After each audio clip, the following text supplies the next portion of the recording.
people don't know I went through financial situations behind all this shit. You know what I'm saying? Niggas don't know. Niggas don't never talk about that. You feel me? And like I said, I went in the negative because at the time, when the shit went south, I had all that jewelry, and shit, like I said, this chain right here is my old Swisha house chain, melted down. That's part of the reason why I called it the Meltdown.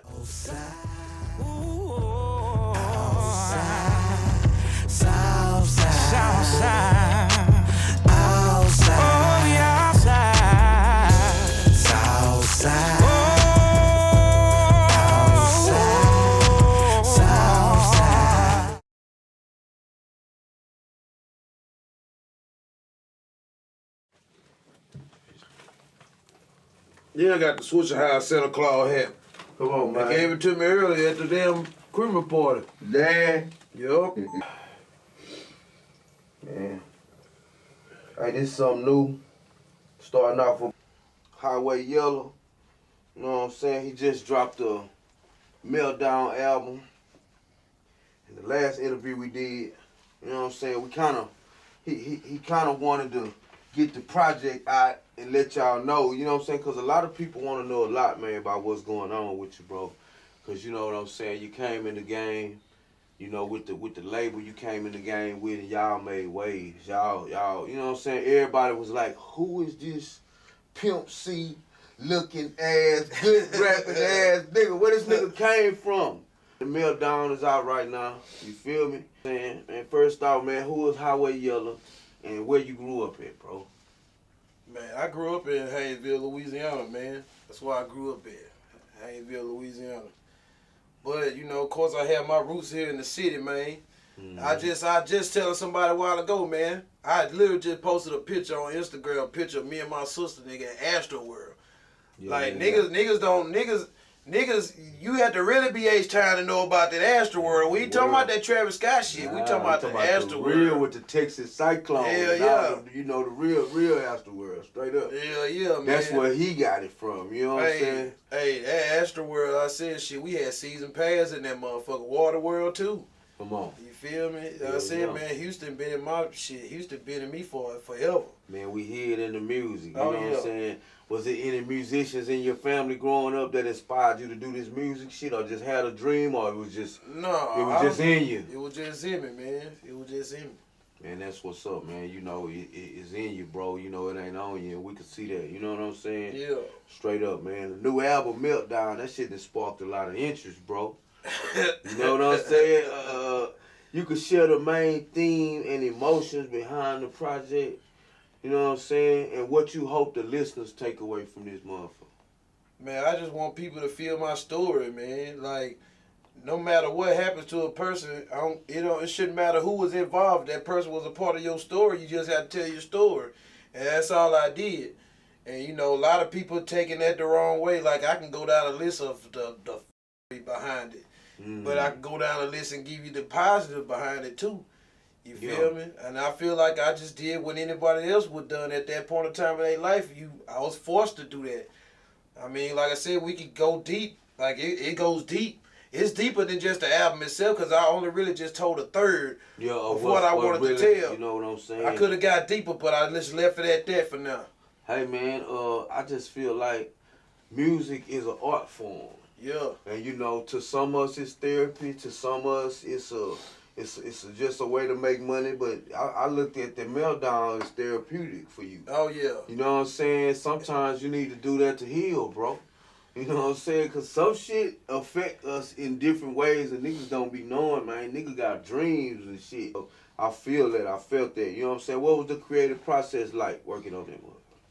Bro, man, I changed that album like 3 times because I only limit myself to like 10 to 12 songs an album.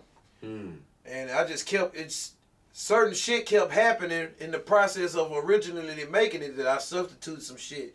That's why it's so much shit left over that I could still use. Yeah. But man, it's like I said, I just spoke on exactly how I felt, man. Like I said, it got bad for a nigga, man, and like people don't know I went through financial situations behind all this shit. You know what I'm saying? Niggas don't know. Niggas don't never talk about that. You feel me? And like I said, I went in the negative because at the time, when the shit went south, I had all that jewelry, and shit, like I said, this chain right here is my old Swisha chain, melted down. That's part of the reason why I called it the Meltdown.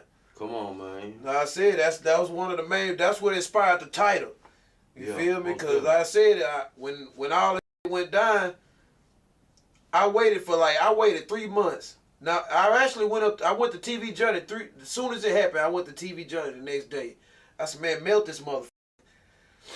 So by the time they was about to take the chain or whatever, I thought about it. I said, well, maybe it's just a misunderstanding.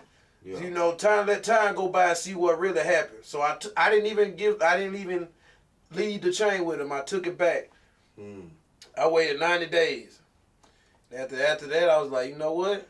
It's really over with. Yeah. So I said, fuck it. I'm going to move on. So I went and turned the chain in. You paid for it from the jump anyway, right? Technically, yeah. Okay. He blessed me with it, but at the same time, I paid it with it because the situation happened to where when I first was going to get the chain, Johnny wanted this much, and I'm like, oh, fuck no, I'm not paying that much for another nigga shit. Yeah. So you know what I'm saying? So it was a reason. At that time, I didn't know why he wanted me to get the chain so bad. So when he I guess he made a phone call to Johnny and shit, and next thing I know, he called me back, said, man, go back to Johnny. And when I went up there, they gave me a price I couldn't refuse. I was like, but damn, this love, it's like damn near nothing. Yeah, I got to get this. So I got the shit, you feel me? So next thing I know, I send this nigga the picture of the chain. Next thing I know, nigga made a post. Shout out to the new member of the Swisha Hive. Yeah. And I was like, damn, and that's when the nigga called. He's like, man, you like that thing? I was like, hell yeah, that was slick as fuck. So at that time, nigga, I thought that was the best part of my life. Like, that was a dream come true type shit. I'm like, me and my uncle sat on the couch. I cried, nigga. Come on, man. Yeah, I cried. Like, this is shit that niggas don't know. Niggas think that I just became part of a situation and we did this and it went south. No, nigga, it's a whole meaning behind this shit. It's deeper than the rap, actually. You feel me? Nah, most So when I got the chain, nigga, I'm feeling like I'm on top of the world. Because, I mean, I know it wasn't like the situation like when Mike Jones came in the picture, you know, them niggas was on, you feel me? But just for me to be a part of a label that had that peak at the time, you feel me? Yeah. I felt like shit, nigga, I could be the nigga to bring it back. Most definitely. I could be the nigga to bring it back. Yeah. So shit, nigga, like I said, it meant more than just me having a chain, cause I didn't give a fuck about jewelry before that. I was buying shit out the mall. I ain't gonna cap. Bought the fake shit out the mall, my nigga. If, you know what I'm saying, never gave a fuck about no jewelry, but that shit did make me step my game up, because I ain't worn nothing fake since then. So shit, like, that shit went down, and for the first few years of that shit, it wasn't, I had to really grind, man. I had to really grind. Niggas wasn't liking it at first. I didn't get along with the older members at first. Yeah. You know what I'm saying? So it wasn't like you just came around and it was all like niggas think they gonna get a deal and the label just take over and make shit happen for you. You know what I'm saying? No, it wasn't no. YELLA still had to grind. I still had to grind. Of course, I wasn't expecting I never got nothing the whole time. Let's just put that out there. I never got nothing the whole time. I never signed a piece of paper. It was a partnership. You know what I'm saying? It was a partnership. See, we didn't know that. See, it was a partnership. So, you know, that's why when the shit went left, it wasn't really nothing that it wasn't no bullshit that I had to do. Nigga just hit me up, was like, I don't want you part of my shit no more. But I'm quite sure we get to that part later. But so we decided this partnership, you know what I'm saying? Like I said, because before me, prior to actually being official, nigga, I've been on the road with this nigga for like 10 years. You with feel him me? on the road, literally on the road, nigga done every tape I ever dropped. You feel spending me? Your own bread. I'm spending my own bread, and it got to the point that we became better than business partners. We was actually friends. Yeah. You feel me? The nigga that met my kids, I met his kids. You feel me? Man. It got that deep.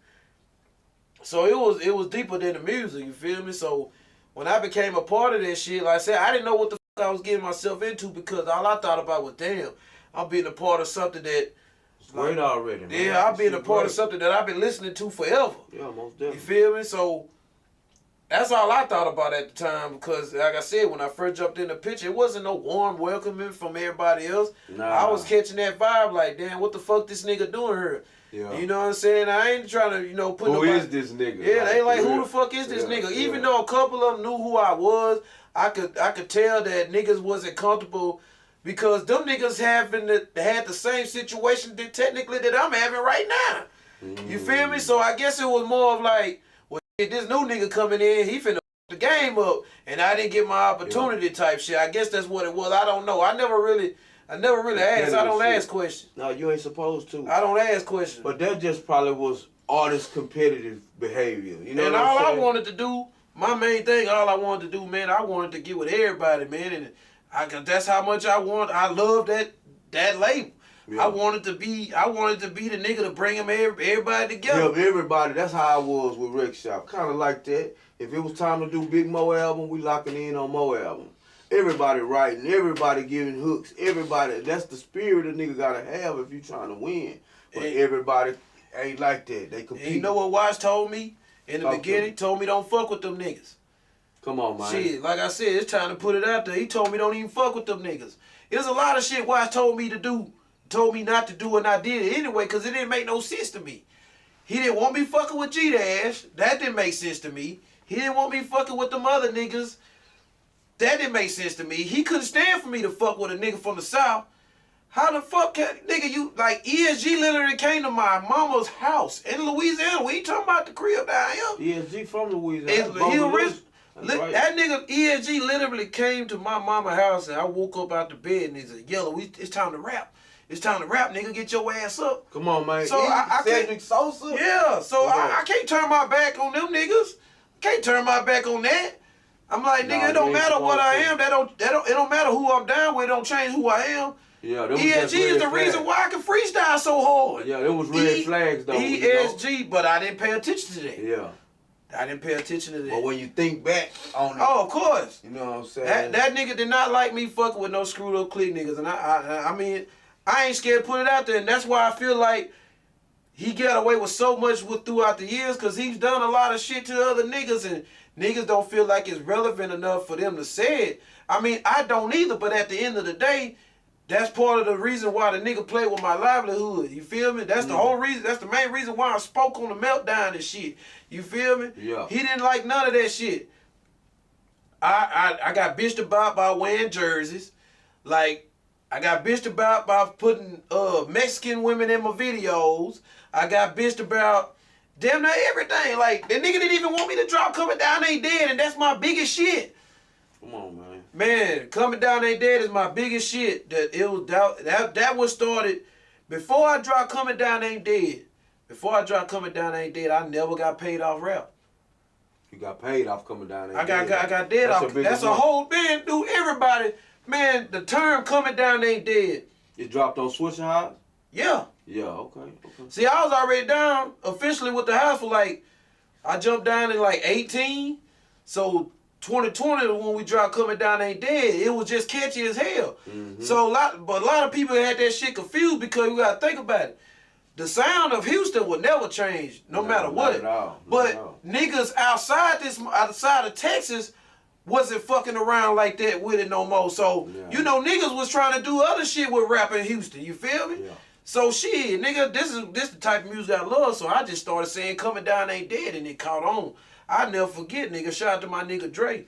I always shout out to my nigga Dre, and he way in Oklahoma. Yeah. I swear to God, me, him, and Kiki, we was in Tulsa, Come on, Oklahoma. Man. This shit niggas don't know. This shit niggas don't know, man. This shit niggas don't know. Was Swisha House too? No. This after all that. It was after all that. Yeah. Nigga, this is the height of COVID. Come on, man. This is the height of COVID, nigga. Yeah, this is way after that. I said, I got all this shit documented, man. Yeah. I got all this shit anything I say, I got it documented, man. I'm not finna tell no false stories, nothing. So when we was in Oklahoma, like I said, we knew what we wanted to do. We just didn't know what to call it. We knew we wanted to try to bring the flavor everywhere else. We just didn't know what to call it. So, man, we sipping, getting fucked up. And we looked at each other and just said, Coming Down Ain't Dead. And right up. Kiki was right there. Kiki was like, hell yeah. Yeah. You feel me? And Kiki was like, hell yeah. Co-sign. Yeah, he was like, hell yeah. Co-sign. It was the first nigga to hear the term. He was like, hell yeah. Yeah. On my mama. So nigga, ever since then it been up. But I felt like ever since I did that, I could tell it's like dude did more for me before that. I feel like that man don't want nothing but is around him. And what I mean by that is like he didn't want us to be bigger than him. That's why he did that shit to the other niggas. That's why he can't keep up with Slim. He can't keep up with Paul. He can't keep up with Mike Jones. Cause they all skyrocketed. You feel me? He can't keep up with them. So I feel like it was more because he didn't want nobody to be bigger than him. He want the attention of a rapper. Like, nigga, you a fucking DJ. Hey man, you know, but and he a damn big ass, huge ass. That's it. I take nothing from him. You can't take nothing from him. I take nothing from him. I take nothing from him. You can't never do that. But it's just like, you know, your story is your story. Your pain's your pains. What you went through is what you went through, and that's all you speaking on, bro. Oh, hell yeah. Like I said, I can verify all this shit, nigga. And shit, like I said, man, I felt it, but like I said, I'm a lawyer ass dude, so I stuck with it. I rolled it out. And you could tell that as the time go by, as the time kept going, he slowly stopped fucking with me. But I was like, at the end of the day, I'm still telling myself, I gotta do what I gotta do regardless, you feel me? That's why I'm still here today. Man, what was going through your mind, bro, when you woke up and you start being like, man, it ain't kind of the same. Like, what's up? I can start telling he didn't fuck with me like that, and that's cool. So, fast forward. But you don't know what led to it, though? Like, you don't know. Well, you gotta look at it like this, bro. That man knows a lot of people. In Houston, he could have put anybody in that spot. Most definitely. But out of all people, he put me. And every time I turn around, there was somebody in this goddamn mill trying to make him not fuck with me. I'm like, what you expect, bro? You got a nigga. Yeah, I rep Houston, but I'm from Louisiana. So some niggas try to go that far back and try to consider me an outsider. You feel me? So niggas in his ear telling him he don't need to fuck with me, this and that, da. And you know, it got to a point to where it finally got to him. But it's one person in particular. Then, like I said, I don't have 100% proof, but I've been told that his spouse had a lot to do with that because, let me go back a little bit.